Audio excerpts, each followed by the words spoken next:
오늘 50강의 요셉과 형제들의 화목한 만남입니다.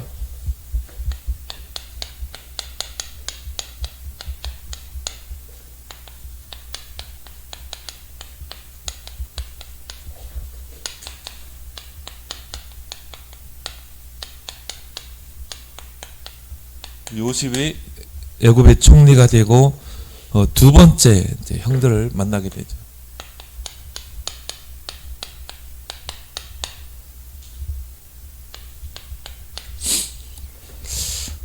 그래서 우리가 이 아브라함의 가문을 우리가 좀 살펴볼 필요가 있습니다. 그래서 하나님은 반드시 한 개인에게 언약을 주셔서 그 언약을 반드시 이루게 되어 있어요. 당대에 이루든지 아니면 후대를 통해서 반드시 언약을 이루신다는 것입니다. 그래서 처음에 이 언약이 아브라함에게, 제일 처음에 아브라함에게 이 언약이 주어졌죠.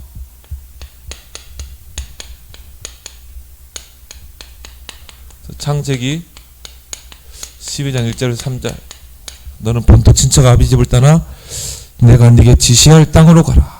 그러면서 내가 너를 통해 큰 민족을 이루겠다. 그리고 너를 창대케 하겠다. 그러면서 하나님께서 아브라함에게 씨라는 것을 많이 강조했거든요. 너 씨로 말미암아 내가 천하 만민이 복을 얻게 할 것이다. 내 씨가 바로 대적의 문을 얻게 할 것이다. 그 씨에 대해서 이야기를 많이 하셨죠.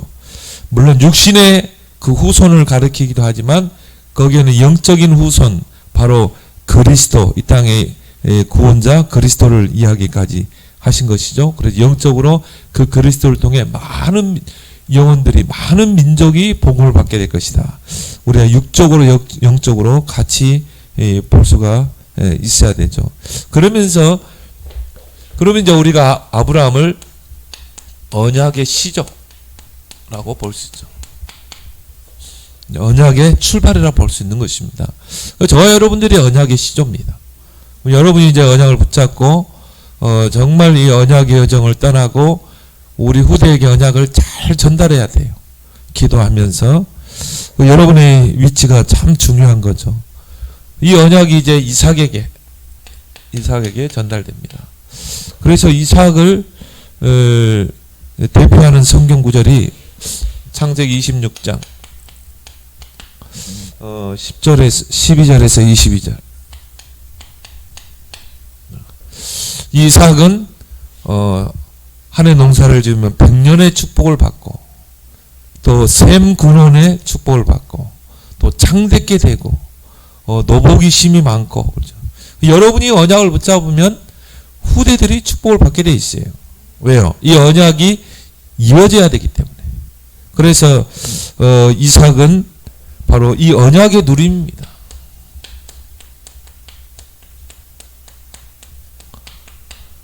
그래서 이삭은 이 르호봇의 축복을 받았죠. 그리고 이 언약이 누구에게? 야곱에게 전달되죠. 야곱은 이삭의 둘째 아들이거든요. 그런데 하나님께서 태중에서부터 야곱을 이미 특정하신 것입니다. 대표적인 성경을 구절을 이야기하라면 창세기 28장, 야곱이 형을 피해서 라반의 외삼촌 라반의 집에 가다가 밤에 이제 들에서 돌베개를 베고 자는데 거기에서 하나님이 환상 중에 나타났죠. 그래서 거기서 하나님이 언약 가진 너와 함께하게, 언약 가진 자와 함께한다는 걸 확실하게 보여줬잖아요. 환상을 통해 보여주셨고, 또 하나님 말씀을 통해서 내가 너에게 준 그 언약을 이루기까지 내가 너를 떠나지 않겠다. 너와 함께하겠다. 너를 떠나지 않겠다. 그때 야곱이 이제 거기서 은혜를 받고 하나님 앞에 서원을 하잖아요. 내가 언약을 이루고 편안하게 내가 이곳까지 오게 하면 10분의 1을 하나님께 드리겠습니다. 그렇게 해서 이제 많은 우여곡절이 있었지만 야곱에게 하나님 주신 축복이 뭡니까? 물론 뭐 거부가 돼서 라반의 집에서 낳았지만 그것보다 중요한 게 12아들을 이제 거기서 낳은 것입니다. 라반의 집에서는 11명의 아들을 낳았죠. 그리고 이제 오다가 그 아버지 집으로 가다가 이제 이 광야에서 들에서 라헬이 이 마지막 아들 베냐민을 낳고 죽었잖아요. 그래서 12아들을 야곱에게 주신 것입니다. 이제 이게 바로 하나의 12지파를 형성하게 되고 이스라엘의 큰 한 민족을 이루는 기초 조속을 놓게 된 거죠.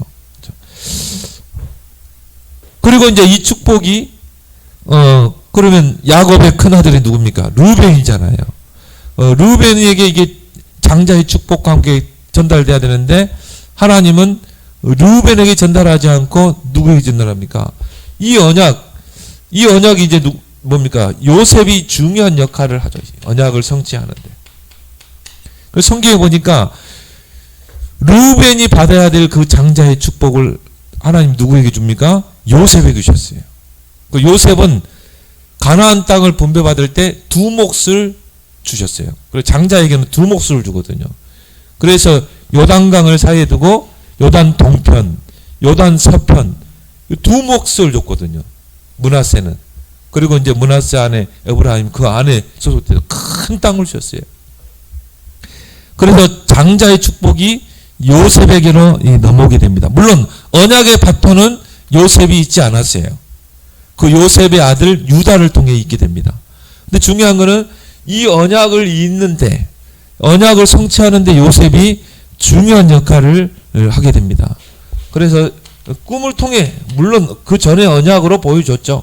이게 꿈으로 나타났지만 창세기 37장 5절에서 9절에 보니까 형들의 배탄이 요셉 앞에 절하는 꿈, 또 하늘의 모든 태양과 또 11별이 요셉 앞에 절하는 꿈. 그렇죠? 그거는 뭡니까?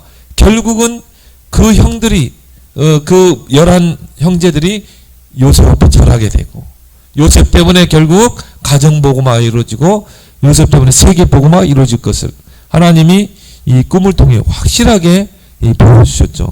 그래서 이 고백을 이제 야곱이 요셉이 하게 되죠. 형들 앞에서. 형들이 판 것이 아니다. 하나님이 나를 애굽에 가게 하신 것이다. 이 우리의 조상인 아브라함에게 주셨던 그 언약을 이루어야 되기 때문에. 그래서 하나님이 창세기 35장인가요? 거기 보면 아브라함에게 분명히 하겠죠. 네가 바로 네 자녀들이 네 후손들이 이방 땅에 객이 되게 하실 것이다. 그리고 4대 만에 거기서 나오리라고 그랬거든요. 그러면 왜 그렇게 하나님이 그 애굽에 객이 되게 했습니까? 거기서 큰 민족을 이루어야 되거든요. 큰 민족.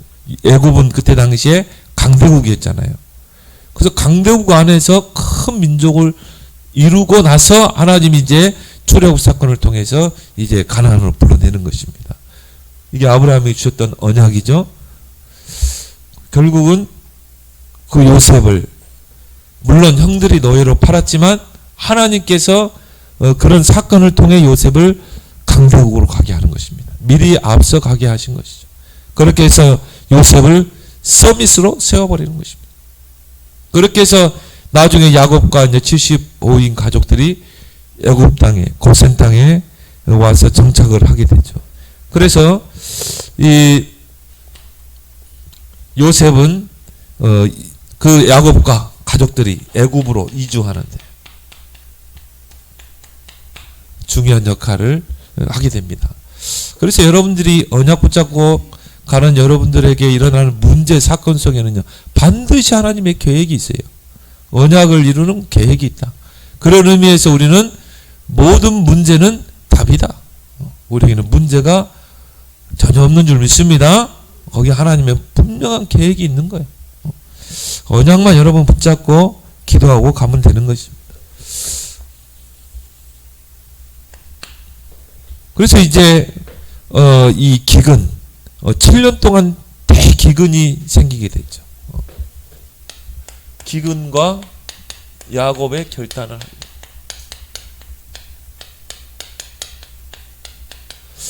뭐 7년 동안 기근이면 뭐 어떻게 써요? 진짜 이 다 굶어 죽잖아요.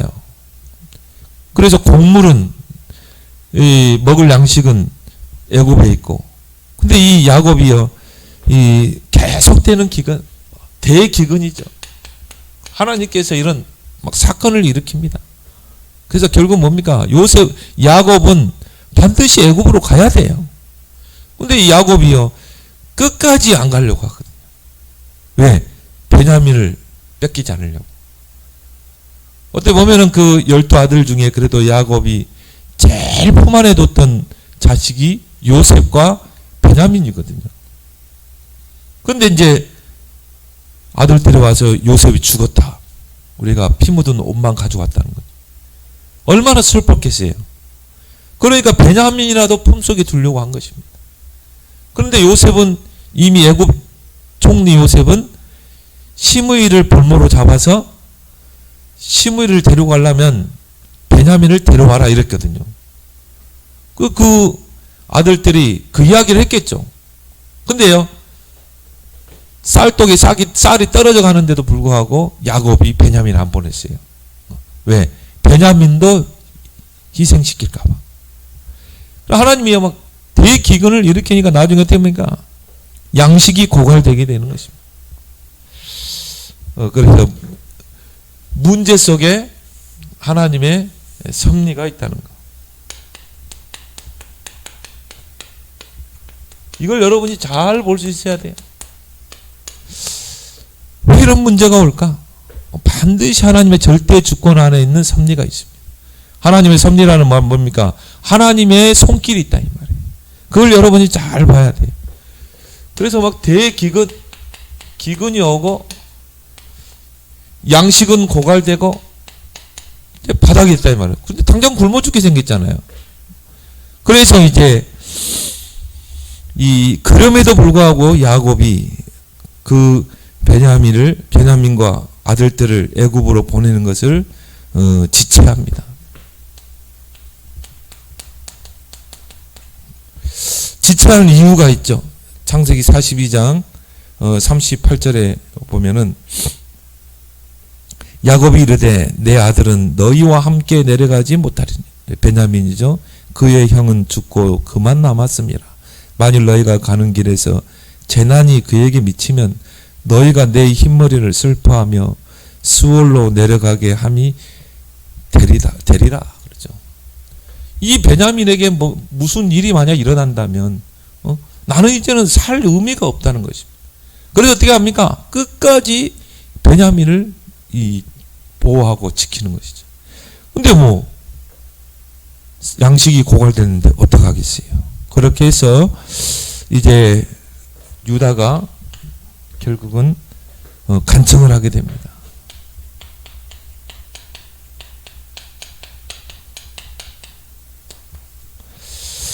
이 베냐민을 데리고 갈 것을 막 재촉을 하죠.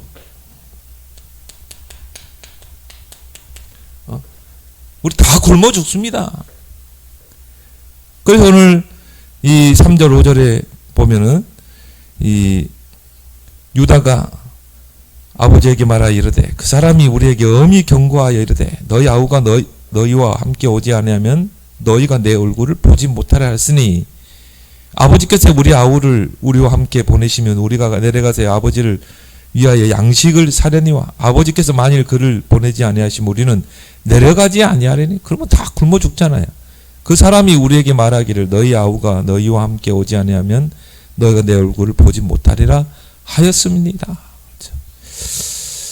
그러면서 이제 애굽 총리가 자꾸 집안 사정을 물었어요. 아버지는 잘 계시느냐? 또 너희 형제가 또 없냐?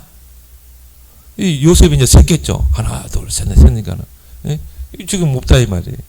아마 요셉은 그 동생의 얼굴도 잘 기억을 못했을 것입니다. 한 20년 넘었잖아요. 기억도 못하죠. 근데 숫자를 세보니까 한 명이 없는 거라. 그래서 이제 너희 형제 중에 또 하나가 있지 않냐? 자꾸 이렇게 요셉이 아버지의 안부, 또 그 형제들의 안부를 자꾸 물었던 것이죠. 오늘 7절에 보면 나오죠. 그들이 이르되 그 사람이 우리와 우리 친족에 대하여 자세히 질문하여 이르기를 너희 아버지가 아직 살아계시느냐 너희에게 아우가 있느냐 하기로 그 묻는 말에 따라 우리가 대답한 것이니 그가 너희 아우를 데리고 내려오라 할 줄을 우리가 어찌 알았습니까? 좀 이상하다는 생각을 했겠죠. 아니 이 총리가 그것도 애굽의 총리가 우리 히브리 민족 우리는 히브리 민족 아니냐 싹만 보는 사람이 너희 아버지는 잘 계시냐 그 너희 뭐 또 형제가 하나 없냐 탁 해버리니까 좀 이상하다는 거는 눈치를 챘을 거야. 저 사람 총리가 이상하네 뭐 그런 느낌은 가졌겠죠. 그러면서 이 유다가 이제 자신이 담보가 되겠다 그러면 내가 담보가 될 테니까 만약 예를 들어서 베냐민을 죽이겠다 그러면 내가 죽겠다 이거예요. 동생 대신 내가 죽을 테니까 데려갑시다. 지금 딱 75 가족들이 다 굶어 죽게 생겼습니다. 유다가 굉장히 그 믿음의 용기를 가지고 이야기를 합니다. 이게 이제 아버지의 마음에 쏙 들었던 거예요. 그래서 이제 오늘 9절에 보면 나옵니다. 8절에 유다가 그의 아버지 이스라엘에게 근데 이 43장부터 야곱의 이름이 이스라엘로 바뀌게 됩니다. 42장까지는 이 야곱이라고 이름이 야곱으로 나오거든요. 야곱은 발 뒤꿈치를 잡자 장깨를 부리고 그런데 43장부터는 이제 야곱의 이름이 이스라엘로 나오게 돼 있어요. 부르고 있습니다. 근데 유다가 그의 아버지 야곱 그 이스라엘에게 이르되 저 아이를 나와 함께 보내시면 우리가 곡하리니 그러면 우리와 아버지와 우리 어린 아이들이 다 살고 죽지 아니하리라. 그러면서 9절에 중요 말하죠. 내가 그를 위하여 담보가 되리니 아버지께서 내 손에서 그를 찾아줘서 내가 만일 그를 아버지께 데려다가 아버지 앞에 두지 아니하면 내가 영원히 죄를 지리다. 내가 담보가 되겠다. 그렇게 해서 이제 이 야곱이 큰 결단을 내리게 됩니다.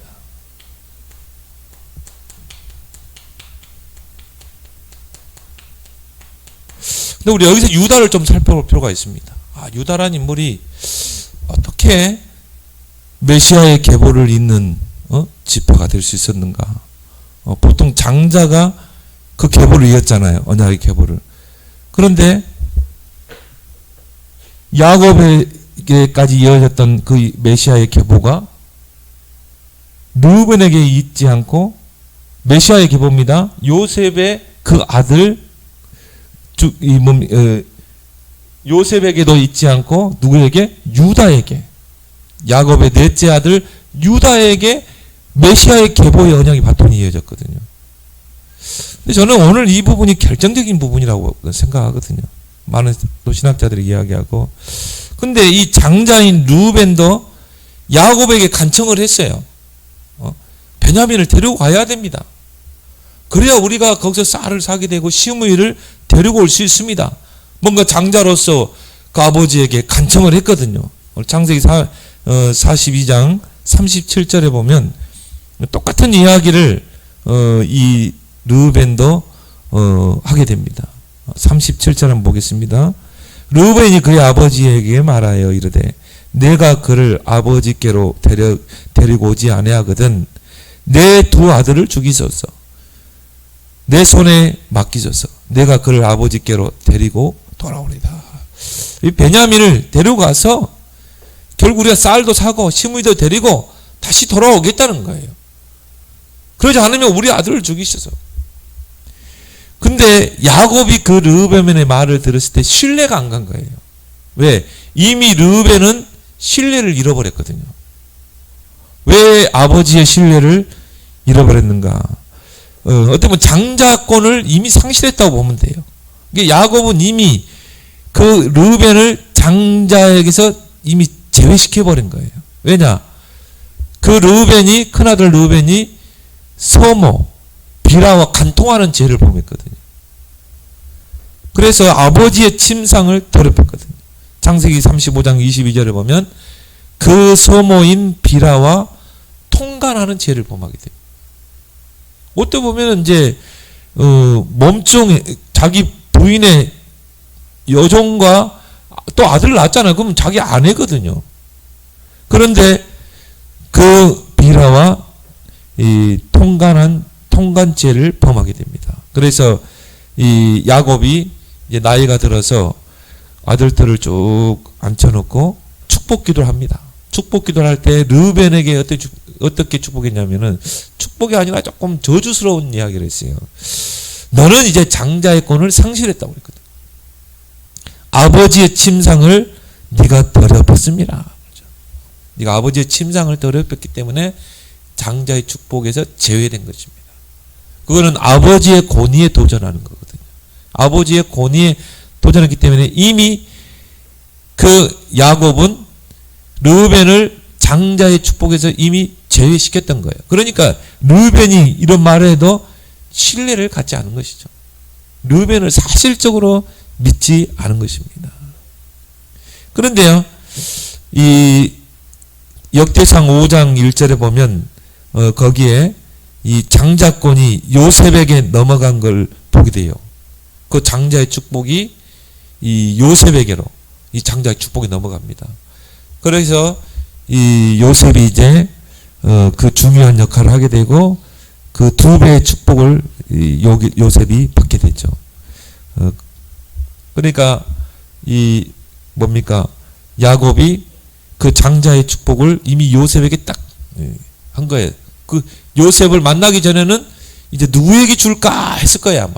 그러면 르벤 다음에는 누굽니까? 뭐 시몬이잖아요. 시므이. 그리고 레위 그러잖아요. 그런데 또 시므이와 레위도 장자권을 부여받을 만한 자격이 안 돼요. 이들은 어떻게 했습니까? 살인죄를 저질렀거든요. 그 야곱의 그 딸 디나가 세겜 족장에게 성추행을 당하게 되잖아요. 성폭행을 당하게 되죠. 그것 때문에 이제 시므이와 이 레이가 그 세겜 땅 사람들하고 너희들이 우리 히브리 딸들과 결혼을 하려면은 이제 그 추장의 아들이 이 디나와 결혼하고 싶다고 하니까 그러면 우리 이스라엘의 전통은 뭐냐? 히브리 민족이라는 그 상징을 해야 된다. 그게 바로 할례를 행해야 된다. 그래가지고는 세겜 땅에 있는 모든 남자들을 다 할례를 행하게 한 것입니다. 그래가지고 고통 속에 있을 때 밤에 이제 뭡니까? 무자비하게 살인을 저질렀거든요. 이 시므이와 레이가 무자비하게 찔러 죽인 거예요. 그래서 이 야곱이 나중에 어떻습니까? 너희들이 지금 저 이방 사람들의 냄새를 풍겼다. 저 사람들이 이제 우리를 죽여가면 어떻게 할 거냐? 그래서 이미 야곱이 그 시므이와 레이도 결국은 그 장자의 축복에서 제외를 이미 시켰던 거예요. 마음으로. 근데 유다를 보니까 유다는 잠깐만 어떻게 해서라도 요셉을 살리려고 했잖아요. 그 형들이 막 요셉을 죽이려고 했죠. 막 깊은 구덩이에 넣어서 죽이려고 하고 또 어떤 형들은 죽이자고 막 하고. 근데 유다가 어떻게 했습니까? 그래도 우리 형제가 아니냐. 배다른 형제지만 어떻게 우리가 죽일 수 있느냐. 차라리 그러면 저 이스마엘 상인들에게 그냥 팔아버리자. 그게 낫지 않냐. 그리고 아버지한테는 요셉이 양을 치러 갔는데 나중에 가보니까 피 묻어있는 옷만 있었다. 분명히 뭐 사자나 그런 짐승에게 잡아먹힌 것 같다. 그렇게 거짓말로 하면 되지 않겠냐. 요거를 이제 유다가 형들에게 제안한 것입니다. 그래서 유다는 어떻게 해서라도 뭡니까? 요셉을 살리려고 했다. 그 말은 뭡니까? 유다는 복음 정신을 가지고 있었던 거예요. 어떻게 해서라도 살려야 된다. 이게 야곱의 마음에 들고 나중에 이제 그런 요셉을 만났을 때 야곱이 다 들었겠죠. 그리고 또 오늘 본문에도 이 유다가 나서가지고 내가 바로 담보가 되겠다. 그렇죠. 내가 희생을 하겠다. 그래서요, 어떻게 보면은 그 야곱이 이미 장자로 점찍어놨고, 하나님도 보실 때 야곱을 그 메시아의 계보를 일자로 딱 적어놓은 것입니다. 물론 창세기 39장에 야곱이 큰 실수를 했어요. 자기 부인을 라헬을 잃고 이제 뭡니까? 좀 방황을 했죠. 막 술도 먹고 했나 봐요. 그래가지고 이제 뭐 창녀를 찾아다니고 했었어요. 그런데 이제 그 며느리가 창녀를 변신해가지고 뭐 그 부정적인 관계를 맺게 되잖아요.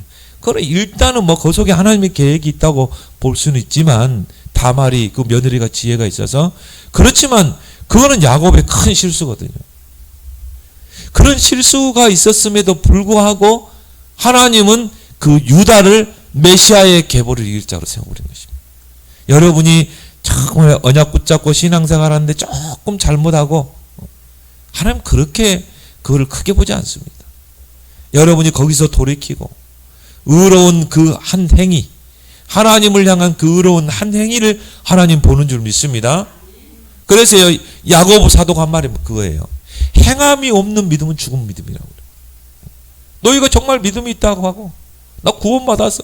행함이 없다면 그 자체가 죽은 믿음이 아니에요. 하나님은 여러분의 실수를 그렇게 크게 보지 않습니다. 우리 안에도요 뭔가 큰 실수를 하는 분들이 있거든요. 근데 우리는요 그분이 다시 돌아오도록 해야 돼요. 회개하고 돌아올 수 있도록 우리는 기다려주고, 그죠? 복음은 뭡니까? 살리는 거 아닙니까? 희생하는 거 아닙니까? 그 인물이 바로 이 유다라 이 말이에요. 그래서 창세기 49장 한번 보도록 하겠습니다. 중요한 구절이기 때문에 창세기 49장 8절 한번 보겠습니다. 자, 유다를 축복하는 장면으로 길게 축복했어요. 다른 아들들은 짧게 축복을 했는데 유다에 대해서는 길게 이 축복하는 장면을 보게 됩니다. 자, 우리 8절에 보니까 유다를 앉혀놓고 축복하면서 야곱이 한 말이죠. 유다야, 너는 내 형제의 찬송이 될지라. 내 손이 내 원수의 목을 잡을 것이요. 사탄의 목을 잡는다는 거죠. 내 아버지 아들들이 내 앞에 절하리로다. 그 말은 뭡니까? 이제 그 메시아가 오신다는 것이죠. 유다는 사자 새끼로다. 내 아들아, 너는 움킨 것을 찢고 올라가도다. 그가 엎드리고 웅크림이 숫사자 같고 암사자 같으니 누가 그를 범할 수 있느냐. 영적으로 말하면 그리스도죠. 사탄의 권세를 이길 그리스도. 규는 뭡니까? 통치자를 이야기하죠. 유다를 떠나지 아니하며 통치자의 지팡이가 그 발 사이에서 떠나지 아니하기를 실로가 오시기까지 이르니. 그렇죠? 실로는 바로 구원자가 오시기까지 이르니 그에게는 모든 백성이 복종하려다. 결국 다른 지파는 이제 결국은 이 북이스라엘로 갈라지고 또 유다와 베냐민 지파는 한 유다 지파로 두 결로로 갈라지게 되죠. 끝까지 남은 지파가 유다 지파거든요. 그래서 우리가 유대인 그러잖아요. 유대인 유단이라는 뜻이거든요. 11절 그의 나귀를 포도나무에 매며 그의 앞나귀를 새끼를 아름다운 포도나무에 맬 것이며 또 그 옷을 포도주에 멜며 그 복장을 포도주에 빨리로다. 뭘 의미합니까? 장차 그 십자가 지실 그리스도를 상징하고 있죠. 그의 눈은 포도주로 인하여 붉겠고 그의 이는 우유로 말미암아 희리로다. 자, 이런 예언을 이 축복 겸 예언을 야곱이 하게 됩니다. 그래서 메시아의 계보가 이제 유다를 통해 이 메시아가 오게 된 것이죠. 이런 큰 축복을 받게 돼요. 여기서 우리가 얻은 결론은 뭡니까? 우리가 조금 실수한 거, 그게 하나님 앞에는 크지 않다는 거죠. 여러분 다시 돌이키면 돼요. 그런 거. 중요한 건 뭡니까? 여러분이 의로운 그 행동 하나. 정말 유다와 같이 그 복음의 정신을 가지고 어떻게 살리려고 하고 여러분 자신을 희생하고 그걸 하나님이 크게 보시는 줄 믿습니다. 그래서 유다 지파에서 굵직한 인물들이 많이 나왔어요. 갈렙과 같은 인물들, 다윗과 같은 인물. 그리고 유다 지파를 통해 그리스도가 오신 것입니다. 야곱이 결단을 하게 됩니다. 그래서 하나님의 섭리에 이제 맡기고 베냐민을 보내게 되죠. 그렇죠? 하나님 섭리에 맡겨야지. 아무리 베냐민을 감싸고 있다고 어떻게 보면은 그게요 하나님의 그 계획을 방해하는 것이 될 수 있어요. 내가 자녀를 너무 내 주관대로 키우려고 한다. 어때면 그게요 내가 하나님은 렘넌트를 직접 키우잖아요. 세워나가잖아요. 우리가 방해할 수 있어요. 그래서 우리가 정말 이럴 때 하나님의 섭리에 모든 걸 맡길 수 있어야 됩니다. 결단할 수 있어요. 이제 요셉이 이제 야곱이 여기서 이제 하나님의 섭리에 이 베냐민을 맡기게 됩니다. 그래서 오늘 13절에 내 아우도 데리고 떠나 그 사람들에게로 가라. 전능하신 하나님께서 그 사람 앞에서 너에게 은혜를 베푸사 그 사람으로 야곱이죠. 요셉이죠. 너희 다른 형제와 베냐민을 돌려보내게 하시기를 원하노라. 내가 자식을 잃게 되면 이르르다. 그렇죠? 그렇죠. 하나님께 맡겨야지. 그거 품고 있다고 됩니까? 그래서 우리는 하나님의 주권에 모든 걸 맡길 수 있어야 한다. 그래서 여기 하나님의 절대 주권과 하나님의 섭리를 믿는 믿음의 결단을 할 수 있어야 된다. 그렇죠? 믿음의 결단. 믿음의 결단을 할 때는요. 결단해야 합니다. 이것저것 제거하면 절대 결단할 수 없는 거예요. 그래 출애굽기 2장 3절에 보니까 이 요게벳이 이제 뭡니까? 모든 남자들은 다 죽이라. 산파를 시켜서 다 죽이겠잖아요. 산하 제한 정책을 썼잖아요. 왜냐하면 막 빗박할수록 이스라엘 인구가 더 늘어나거든. 고센 땅에서. 그래서 요셉을 알지 못하는 이 바로 왕이 나타나 가지고 막 이스라엘을 이제 산하 제한을 시켜야 되거든요. 그러니까 뭡니까? 이 히브리 산파를 시켜서 아기가 태어나면은 남자 아이면은 죽이고 나일강에 던져버리고 다른 건 살려두고 그래요. 근데 그때 이제 산하 정책을 이 강경하게 쓸 때 그때 이 모세가 태어났거든요. 그래가지고는 뭐 숨겨가지고 키우는데 아기가 울지 발각되잖아요. 그걸 어떻게 합니까?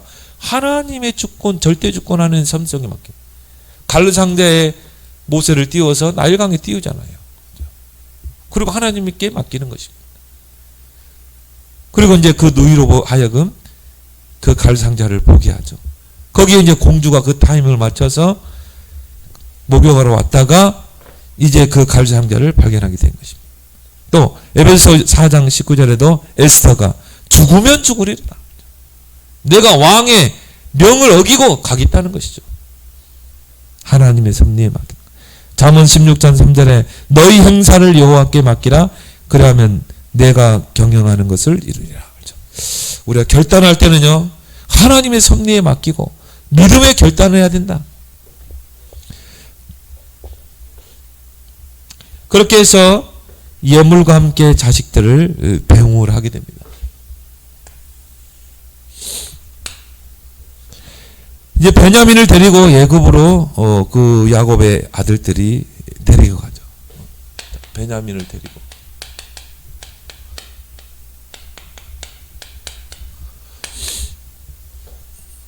근데 요셉은 이제 베냐민이 형들과 함께 총리를 만나뵈러 온다는 소문을 들었겠죠. 소식을 들었겠죠. 그래서 어떻게 합니까? 잔치를 준비합니다.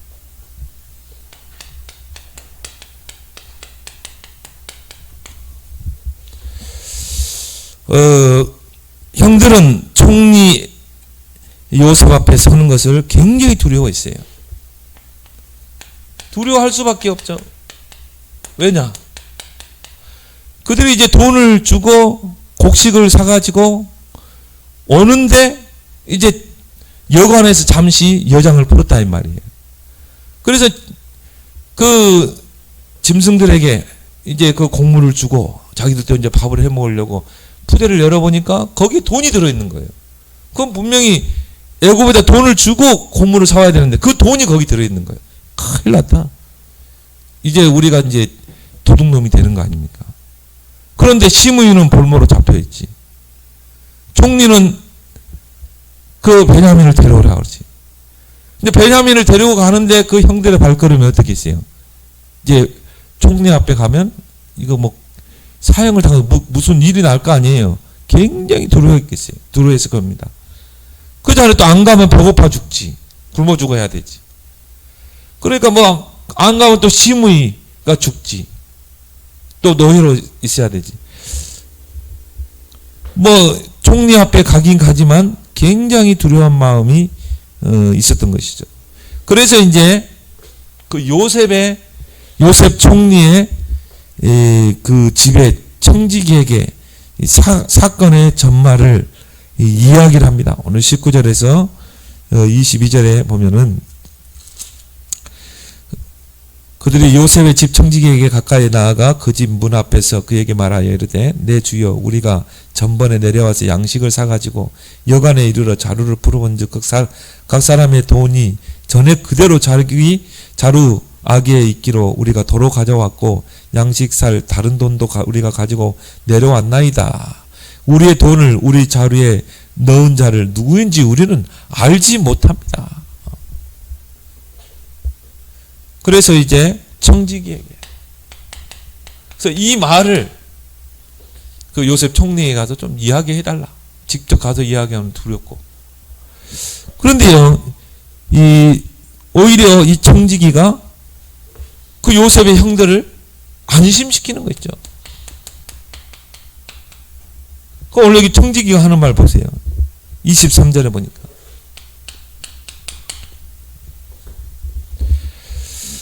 23절에 보면 그가 이르되 너희는 안심하라. 두려워하지 말라. 너희 하나님 너희 아버지 하나님이 재물을 너희 자루에 넣어 너희에게 주신 것이니라. 너희 돈은 내가 이미 받았느니라 하고 시몬을 그들에게 이끌었네요. 아니 이 애굽 사람 청지기가 오히려 그 요셉의 형들을 안심시키는 것이에요. 그러면서 누구를 거론합니까? 너희 하나님, 너희 아버지의 하나님, 재물을 너희 자루에 넣어 너에게 주신 것이니라 그러죠. 오히려 안심을 하는 거예요. 그러면서 하나님을 이야기했다는 거예요. 정말 애굽의 신을 섬기는 청지기가 하나님을 거론했다 이 말이에요. 그걸 뭘 말합니까? 요셉을 통해서 그 하나님의 복음이 증거됐다는 것이죠. 그 왕궁에 있는 사람들에게, 또 그 주변의 정치인들에게, 또 요셉의 집안에 있는 모든 청지기들에게 이 신앙의 영향력을 요셉이 끼쳤다는 것을 보게 됩니다. 자 보세요. 애굽의 총리지. 히브리인이 애굽의 총리잖아요. 그러면 우리가 신앙생활은 조심조심히 하잖아요. 그렇죠? 조심조심하게 드러나지 않게 신앙생활하는데 요셉은 그러지 않았어요. 당당하게 여호와 앞에 예배드리고 기도하고 그리고 자기 집을 예배 초소로 만들었고. 그렇죠? 그러니까 그 영향력이 어떻게 합니까? 모든 사람에게 끼치게 되는 것입니다. 이게 전도인 줄 믿습니다. 그래서 증인이 되리라. 요셉은 증인의 삶을 살았다는 것이죠.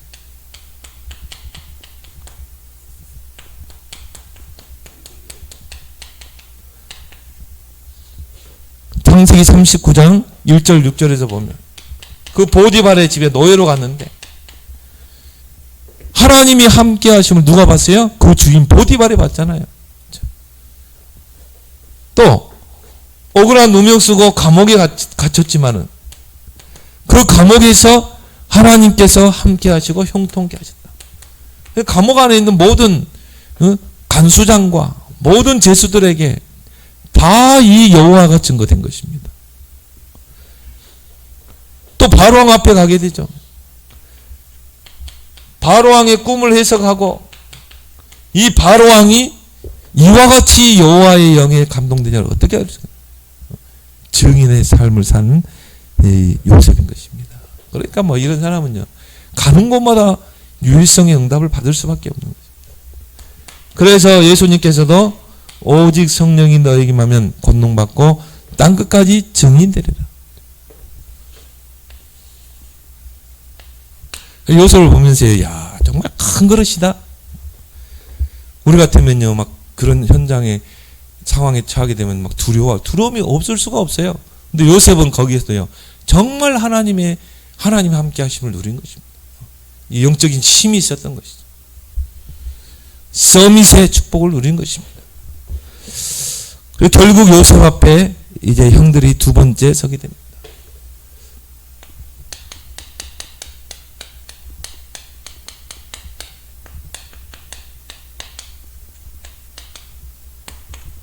또 요셉은 그 형들을 위해서 잔치를 준비했죠. 자, 두 번째 확인되는 언약 성취입니다.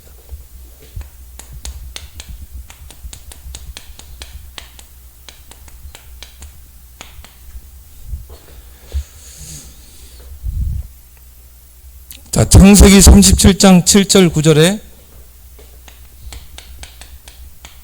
꿈을 통해 보여주신 거죠.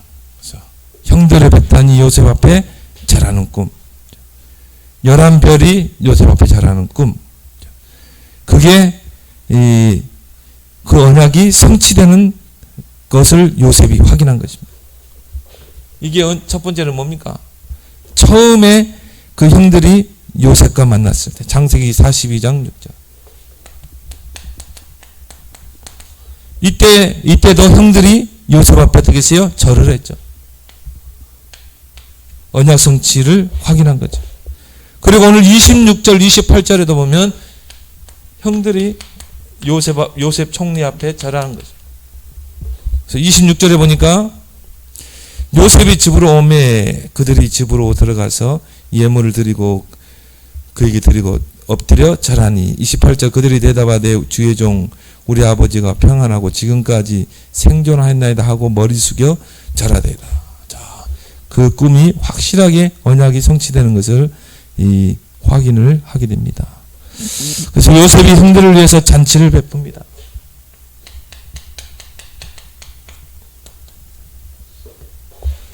그 동생들도 그 형들도 막 의아해했을 거예요. 아니 우리는 그냥 죄인으로 지금 들어와서 총리 앞에 섰는데 다른 사람에게 잔치를 베풀었겠어요? 그냥 쌀 팔고 여호와 설명하고 보냈겠죠. 그런데 막 호의를 베푸는 거예요. 갑자기. 첫 번째는 막 꾸짖고 하다가 두 번째는 막 호의를 베푸는 것입니다. 이상하다는 그런 생각을 했겠죠. 자, 동생 베냐민과의 만남이 이루어집니다. 얼마나 감정이 부풀어 올랐겠어요. 22년 만에 만나는 거거든요.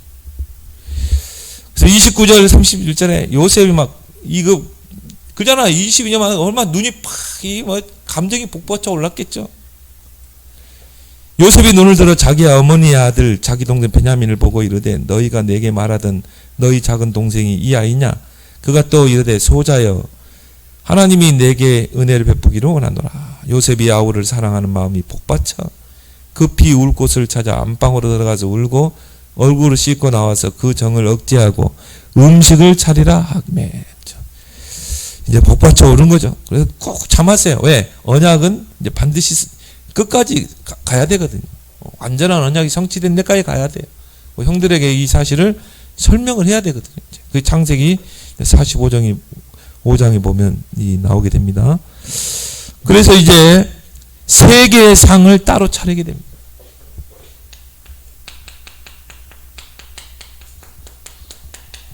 그래서 한 상은 이제 자신을 총리의 상, 잔치상, 그리고 이제 한 상은 뭡니까? 형들과 형제들의 상.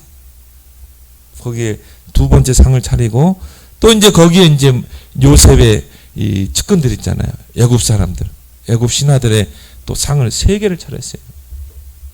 오늘 32절에 보면 나옵니다. 그들이 이 요셉에게 따로 차리고 그 형제들에게 따로 차리고 그와 함께 먹는 애굽 사람에게도 따로 차리니 애굽 사람 히브리 사람과 같이 먹으면 부정을 입었었더라. 왜냐하면은 애굽에서는 황소나 이런 것을 다 숭배 대상으로 삼았어요. 그런데 히브리인들은 황소를 먹었거든요. 소를 잡아 먹었어요. 그러니까 이제 뭡니까? 같이 상을 베풀면 안 되겠죠. 상을 따로따로. 몇 가지 이유를 가지고 세 개의 상을 따로 차렸습니다. 첫 번째는 뭡니까? 형제들과는 구별되는 애굽 총리, 애굽의 신분을 강조하기 위해서. 물론 내가 형제지만 나는 총리라는 사실. 그래서 형들과 따로 상을 차렸고, 그리고 애굽인과 히브리인을 따로 구분해서 세 개 상을 이렇게 차리게 된 것입니다. 그러면서 이제 오늘 33절 34절을 보니까 형제들을 나이 순서대로 앉힙니다.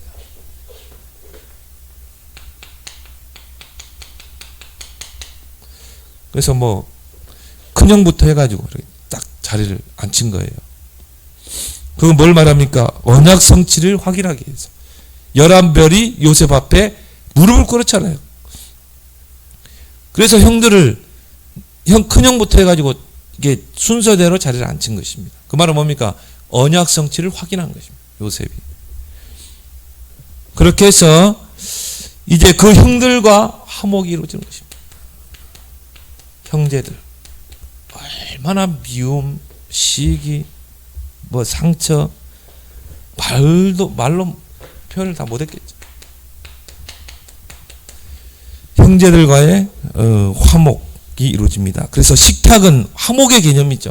우리가 식탁을 차리면 어떻게 합니까? 거기서 이제 화목하는 게 식탁 아닙니까?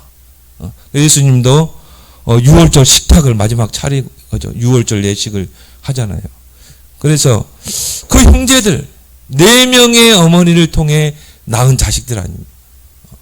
근데 그 어머니를 또 서로 시기하고 서로 질투하고 그 자녀들도 얼마나 시기 질투가 있었겠어요. 그렇게 해서 또 야곱이 요셉과 베냐민을 챙기니까 요셉을 또 시기해서 죽이려고 했고. 그러니까 이 야곱의 형제들은요, 야곱의 아들들은 서로 뭔가 미움, 시기, 질투, 상처가 가득했어요. 하나가 안 되는 것입니다. 근데 그렇게 가지고는 한 민족을 이룰 수가 없거든요. 결국은 그런 상처 많고 서로 간에 반목이 있는 그 형제들이 하나가 돼서 한 지파를 형성해야 되거든요. 한 민족을 형성해야 되거든요. 그래서 이 식탁은 굉장한 의미를 가지고 있습니다. 화목에 우리 형제들이 이제 우리 서로 화목해야 된다. 하나가 돼서 우리의 시조인 아브라함에게 약속하신 너를 통해 큰 민족을 이루겠다. 그 약속이 성취되는 거죠. 그래서 이 12형제를 통해서 12형제가 이제 화목을 통해서 12지파를 형성해야 돼요. 그 12지파를 통해서 이제 결국은 한 민족을 이루어야 되기 때문에 요셉은 그 언약 성취를 끝까지 이루어가는 것부터, 의자 배치하는 것부터, 식탁을 배치하는 것부터까지, 또 잔치를 베푸는 그 모든 것까지, 요셉은 그 시조부터 내려온 그 언약을 항상 붙잡고 그 언약을 묵상하고 언약을 기도하고 뭐 하나 행동을 할 때도 그 언약을 가지고 행동. 여러분이 바로 그러기를 바랍니다. 그래서 뭐 여러분이 언약을 딱 붙잡고 언약을 생각하면서 선택할 때도 그 언약과 맞는 선택, 그 언약과 맞는 판단, 그런 큰 것 되길 바랍니다. 오늘 주신 말씀